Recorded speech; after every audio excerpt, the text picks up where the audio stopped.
The Faerie Queene. The Faerie Queene is an English epic poem by Edmund Spenser. Books 1 to 3 were first published in 1590, and then republished in 1596 together with books 4 to 6. The Faerie Queene is notable for its form. It is one of the longest poems in the English language, as well as the work in which Spenser invented the verse form known as the Spenserian stanza. On a literal level, the poem follows several knights as a means to examine different virtues. And though the text is primarily an allegorical work, it can be read on several levels of allegory, including as praise, or, later, criticism of Queen Elizabeth I. In Spenser's Letter of the Authors, he states that the entire epic poem is cloudily enwrapped in allegorical devices, and the aim of publishing the Faerie Queene was to fashion a gentleman or noble person in virtuous and gentle discipline. Spenser presented the first 3 books of the Faerie Queene to Elizabeth I in 1589, probably sponsored by Sir Walter Raleigh. The poem was a clear effort to gain court favour, and as a reward Elizabeth granted Spenser a pension for life amounting to £50 a year. Though there is no further evidence that Elizabeth I never read any of the poem, this royal patronage elevated the poem to a level of success that made it Spenser's defining work. Major characters: 1. Acrasia, seductress of knights. 2. Amoretta, the betrothed of Scudamore, kidnapped by Buserane on her wedding night, saved by Britomart. 3. Archimago, an evil sorcerer who is sent to stop the knights in the service of the Faerie Queene. 4. Artigal, or Article or Atagal or Atagal, a knight who is the embodiment and champion of justice. 5. 8.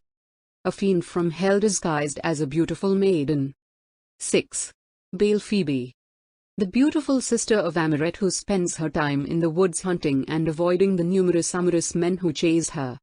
7. Britomart, a female knight, the embodiment and champion of chastity. 8. Buserane, the evil sorcerer who captures Amoret on her wedding night. 9. Callia, the ruler of the house of Holiness. 10. Calidore, the knight of courtesy, hero of Book 6. 11. Guyon, the knight of Temperance, the hero of Book 2. 12. Orgoglio, an evil giant. His name means pride in Italian. 13. Talus, an iron man who helps Atagal to dispense justice in Book 5. 14. Una, the personification of the true church. Summary: Book 1 is centered on the virtue of holiness as embodied in the Red Cross Knight. Largely self-contained, Book 1 can be understood to be its own miniature epic. The Red Cross Knight and his lady Una travel together as he fights the monster Error. Then separately after the wizard Archimago tricks the Red Cross Knight into thinking that Una is unchaste using a false dream. After he leaves, the Red Cross Knight meets Duessa, who feigns distress in order to entrap him. Duessa leads the Red Cross Knight to captivity by the giant Orgoglio. Meanwhile, Una overcomes peril, meets Arthur, and finally finds the Red Cross Knight and rescues him from his capture. From Duessa and from despair, Una and Arthur help the Red Cross Knight recover in the House of Holiness, with the house's ruler Callia and her 3 daughters joining them. There the Red Cross Knight sees a vision of his future. He then returns Una to her parents' castle and rescues them from a dragon, and the 2 are betrothed after resisting Archimago one last time. Book 2 is centered on the virtue of temperance as embodied in Sir Guyon, who is tempted by the fleeing Archimago into nearly attacking the Red Cross Knight. Guyon discovers a woman killing herself out of grief for having her lover tempted and bewitched by the witch Acrasia and killed. Guyon swears a vow to avenge them and protect their child. Guyon, on his quest, starts and stops fighting several evil, rash, or tricked knights and meets Arthur. Finally, They come to Acrasia's island and the Bower of Bliss, where Guyon resists temptations to violence, idleness, and lust. Guyon captures Acrasia in a net, destroys the bower, and rescues those imprisoned there. Book 3 is centered on the virtue of chastity as embodied in Britomart, a lady knight. Resting after the events of Book 2, Guyon and Arthur meet Britomart, who wins a joust with Guyon. They separate as Arthur and Guyon leave to rescue Florimel, while Britomart rescues the Red Cross Knight. Britomart reveals to the Red Cross Knight that she is pursuing Sir Artegal because she is destined to marry him. The Red Cross Knight defends Artegal, and they meet Merlin, who explains more carefully Britomart's destiny to found the English monarchy.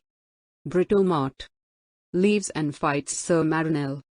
Arthur looks for Florimel, joined later by Sir Saturne and Britomart, and they witness and resist sexual temptation. Britomart separates from them and meets Sir Scudamore, looking for his captured Lady Amoret. Britomart alone is able to rescue Amoret from the wizard Pusirane. Unfortunately, when they emerge from the castle, Scudamore is gone. The 1590 version with books 1 to 3 depicts the lovers' happy reunion. But this was changed in the 1596 version, which contained all 6 books.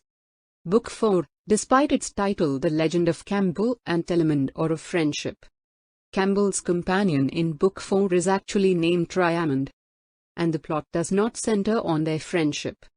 The two men appear only briefly in the story. The book is largely a continuation of events begun in Book 3.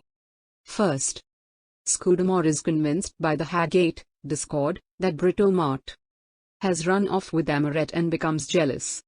A 3-day tournament is then held by Saturne, where Britomart meets Artegal, both in disguise. Scudamore and Artegal unite against Britomart, but when her helmet comes off in battle, Artegal falls in love with her.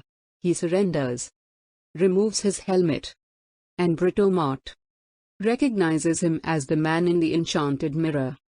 Artegal pledges his love to her but must first leave and complete his quest.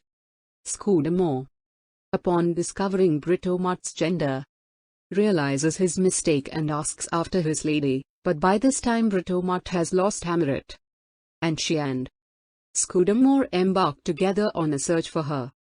The reader discovers that Amoret was abducted by a savage man and is imprisoned in his cave. One day, Amoret darts out past the savage and is rescued from him by the squire, Timaeus and Bailphoebe.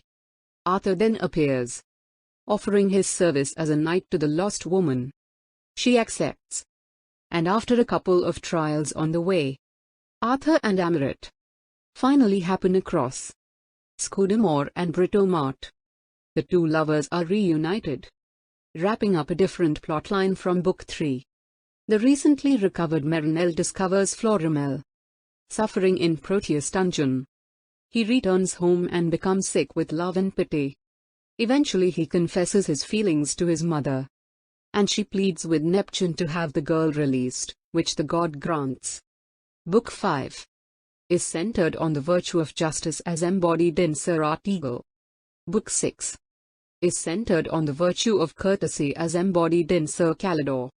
End of the summary.